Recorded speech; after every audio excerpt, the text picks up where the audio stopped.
Have you ever wondered what you need to do to your four-wheel drive before tackling the most remote track in Australia?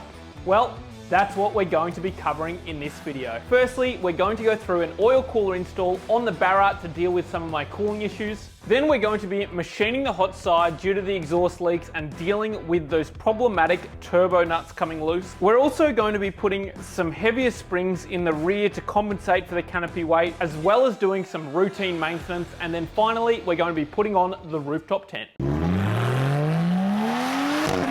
So on this FJ, I have a custom cooling setup with a 75 series radiator. Now last year we took it to Cape York and Fraser Island and the cooling was good for the most part. However, on the soft sand in high ambient temperatures, it was close to boiling under sustained load.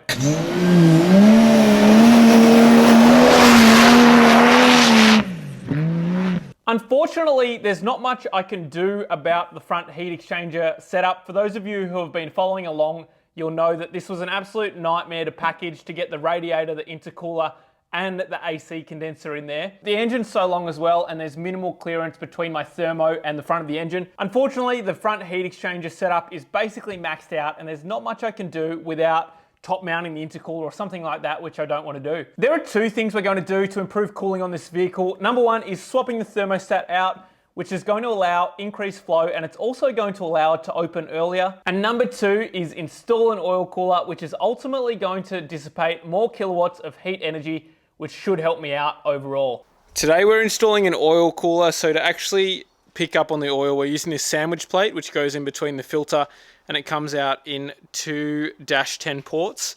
And then we're going through some dash hose into a heat exchanger, which I've installed under the car. Huge shout out to Raceworks for providing me with these fittings. We're plumbing this oil cooler in -10 100 series braided hose. We're using these hose cutters to get a perfect cut, which makes it way easier to put on the hose end. But we've marked it, we've got a mock-up length on the bottom of the car, and I've got a lot more confidence in dash plumbing than when I started my build, so I wouldn't have done this 12 months ago, that's for sure. Now we've got our rough length of hose. We'll put our hose ends on this and then go mock it up on the car again. We're using these Raceworks soft jaws, which are specifically designed for dash plumbing.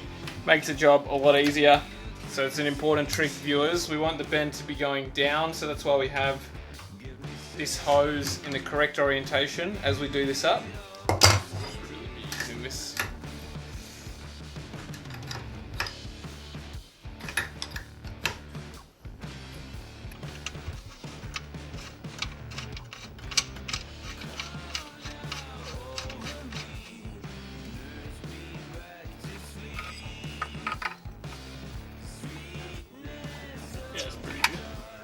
So that's the oil cooler all installed. We've got a sandwich plate under the oil filter. The oil then runs through some dash hoses to a heat exchanger underneath the car with thermofans on it. The oil cooler thermos come on at the same time as the radiator thermo. I was a little bit nervous at first because we've taken a completely closed oil system on the car and we've opened it up by adding an oil cooler, and effectively we've added more failure modes. But since filming the install, I've actually put about 10,000 Ks on the car and there hasn't been a problem with it yet. Keeping in mind as well, I've got an aftermarket Raceworks oil pressure sensor which feeds into my Haltech dash, and I've set up alerts so if I do lose oil pressure, it'll let me know.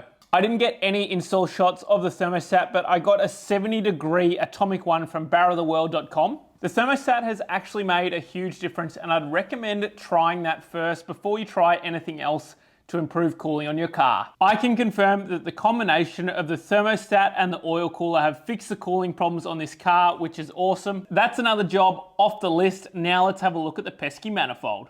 For those of you who have been following along, you'll know that I've had problems with the pesky manifold cracking, so I decided to make a spare one before my Cape York trip, but I did a much better job on the fabrication side and the welds are much better. We're pulling the manifold off because you can see there's a little exhaust leak there because the whole thing was bowed when I welded it.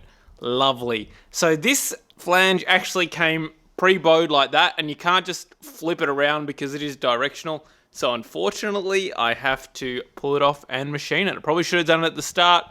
Thought it might pull up with the bolts because it does have some flex, but unfortunately it didn't take up the full way. So here we go again. So at this point, it's actually tradition to pull apart the hot side before I go on a trip. which is absolutely lovely. I've added it to my pre-trip checklist just underneath an oil change.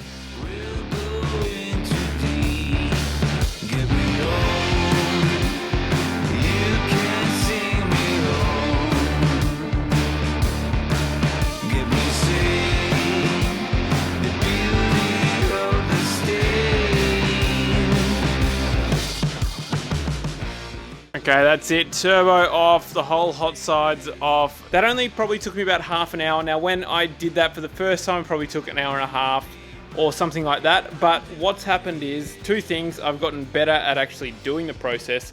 And then number two, I've got a whole array of Kincrome tools. And there's just little things like this on the tools that I really like. 2 points of engagement. So this last one, you can sort of swivel the whole thing around a little bit. And sometimes just that little bit of swivel is all you need to get those hard to reach bolts, and then you can click it in and get the full engagement. So there's just a lot of little things like that, and I've just got a whole array of sockets now, which is really, really nice, and it's really helping me turn these jobs out a lot quicker, which is, it's good because time is the most precious commodity in the world, in my opinion, and I just don't have a lot of it, and I'm sure you guys at home don't either. So the manifold is now off, and we're going to hand it over to the channel's resident machining expert, Brian. Okay, we're back. We've got her all set up on the table here. It was a bit of effort. We got 4 strap clamps on either corner, supported with a couple of jacks on the edges here. So I've got the face all blued up, and we've put in an 80 mil face cutter. That's a 6 flute cutter. I think we're going to run about 500 or 600 RPM and probably feeding about 125 mil per minute. Now, I'm a bit worried about this 6 face cutter. It's very interrupted cut. We'll see how we go. We might end up removing 5 of those inserts and just running a single insert, treating it like a fly cutter. But if we're doing all right, we'll kind of wait till the last pass. We'll see what surface finish we're getting, and perhaps in the last pass we'll run a single insert like a fly cutter, get it a bit smoother and nicer. And that 80 mil base mill isn't quite large enough to do this manifold in one pass, so we are going to take it in 2 passes. In this first pass, because we have so much variation in height from cylinder to cylinder, we'll take a real nice light dust cut, find all those high spots, and I'll bring you in nice and tight.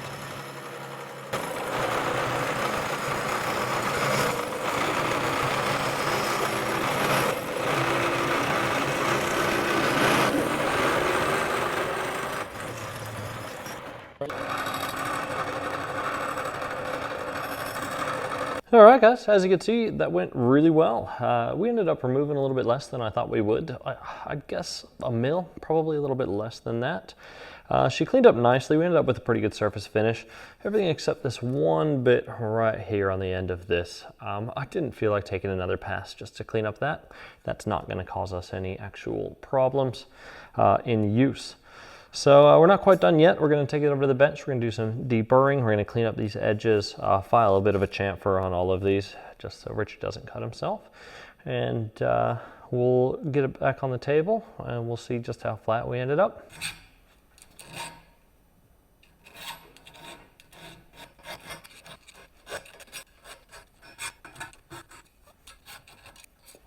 Job's good, and I'm very happy with how that came out. We didn't have to take too much off. Surface finish is beautiful. Don't know if that's going to focus, but there you go. She's all deburred and ready to be installed. And of course, as we can see from our before and after, she is solid as. There is nothing in it. So, thanks for watching, and I'll see you in Walloona, Richard. Yeah. Brian has been ever so kind to machine this manifold for me. Oh, that's really bad. Alright, so I've tried a number of different nuts with these manifolds. They just keep coming loose. So what I've landed on now is these locking nuts. Metal locking nuts. They're supposed to be for high temps, but they've come loose on me before. We've also got these low profile ones, and hopefully we've got enough thread to put them on as well, because that'll be good. You sort of just jam nut it on. It'd be better if I got it. First go, on like a glove. Nailed it. Put 4 of these on and got to take 4 of these. I don't know how tight. I want to go with these. Fairly tight. Yeah, one click on the elbow, man. This is game changing, everyone. We've got a locking nut, slimline one, boltsonline.com. Not a sponsor, could be. We've got a stainless one on top of that. and there's a little bit of thread exposed. Hopefully that stainless one's doing its job. It shouldn't need to because that's locking against that, right? So it shouldn't really need it. But anyway, nothing stopping the stud from unwinding. Should be right. Gotta try. Gotta try. That's how I gonna find out. 10,000 k's through desert. That's how I do engineering, just try.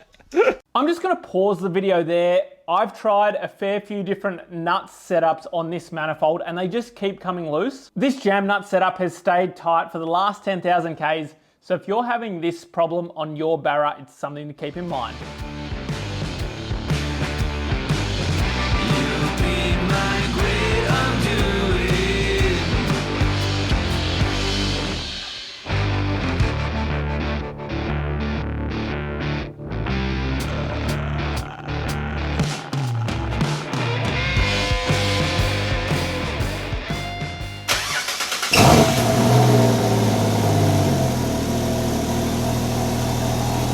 That's the manifold all done, and did you hear that? That's the sweet sound of no exhaust leaks. That's music to my ears. Let's have a look at these springs that I'm putting in to compensate for the weight of the canopy. Alrighty, car's up on the hoist tonight at LCS, and while it's there, we're giving it a good once over, and then we're whacking some harder coil springs in the rear. The springs are now installed, and I actually messed up here. I didn't get any installation footage, but I've gone from +100 to +400s to compensate for the weight of the canopy. Before you do a long trip, it's always a good idea to check your oils and change them if necessary. Before this trip, I'm changing my oil filter, air filter, fuel filter, diff oil, greasing my uni joints, and doing a comprehensive bolt check.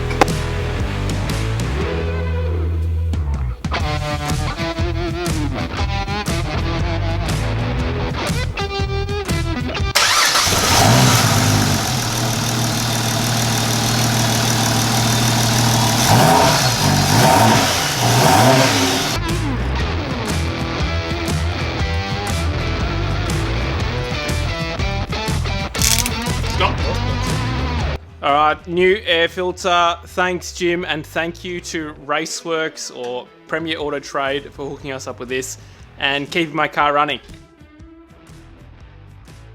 All right, tonight we've got the big guns, George Kiro and my father, Rex, and we're putting on the rooftop tent, and then I'm on tour tomorrow morning.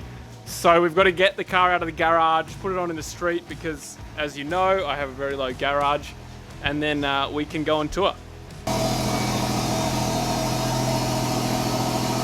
He's just made that. Look at that. The aerial hits. When he first got it, he was always getting me to pull it down, but these days he's quite comfortable doing that now. 3 of us lifting it on. One of the last things I have to do apart from packing. Sunbaking in sunny Melbourne. Honestly, you honestly couldn't script this stuff. 11:30 the night before we leave, and we're bolting down a rooftop tent.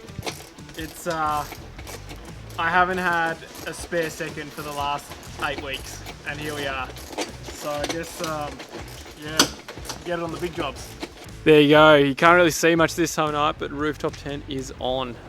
I don't think I've covered this in my canopy videos, but I've welded uni strut up the top of my canopy to mount my rooftop tent. See there, I've got a couple of stitch welds down it, and then this is really easy to fasten things to. I'm also using these extremely sophisticated RHS aluminium crossbars. You can see here, they're aptly labeled, so I don't mistake them for a piece of stock. These just bolt up to the uni strut, and then the rooftop tent just clamps over the whole lot. The car has now done 18,000 Ks in the past 6 months, and it feels like we've ironed out most of the bugs. We are now ready to tackle Australia's most remote 4x4 track, the Canning Stock Route. Unfortunately, the trip didn't quite go to plan, but I'm going to leave you with some upcoming scenes from the next travel series, which you can expect to see on the channel over the next few months. If you're interested in any of the upcoming content and you want to see me test out the car and the canopy, don't forget to hit like and subscribe and turn that bell notification on